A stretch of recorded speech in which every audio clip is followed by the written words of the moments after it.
തൃശൂരിൽ വീണ്ടും ഷിഗല്ല ബാധ. ചേലക്കര ഗ്രാമപഞ്ചായത്തിലെ 3 വയസ്സുകാരനാണ് ഷിഗല്ല സ്ഥിരീകരിച്ചത്. സംസ്ഥാനത്തെ പകർച്ചവ്യാധി വ്യാപനം രൂക്ഷമായി തുടരുകയാണ്. കോഴിക്കോട് പനി ബാധിച്ച് സ്ത്രീ മരിച്ചു. മാവൂർ സ്വദേശി സുന്നിതയാണ് മരിച്ചത്. സൗത്ത് സുഡാനിൽ നിന്ന് കേരളത്തിലെത്തിയ സ്ത്രീയുടെ എബോള പരിശോധനാ ഫലം നെഗറ്റീവായി.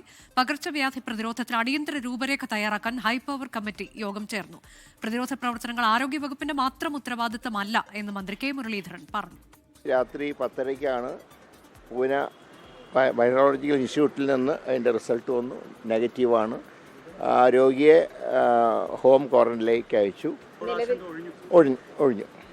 ഹൈപ്പവർ കമ്മിറ്റിയുടെ ശുപാർശകൾ അതെങ്ങനെ ഇതിനെ പ്രതിരോധിക്കാം തുടങ്ങിയിട്ടുള്ള കാര്യങ്ങളെക്കുറിച്ച് ഒരു വ്യക്തതയുണ്ട്. കാരണം ഇപ്പോൾ പറഞ്ഞല്ലോ, ഈ മഴക്കാലപൂർവ്വ ശുചീകരണ പ്രവർത്തനങ്ങളുടെ ഒരു അഭാവമാണ് ഇങ്ങനെ പെട്ടെന്ന് ഇത് ഇങ്ങനെ വ്യാപിക്കാനുള്ള കാരണം.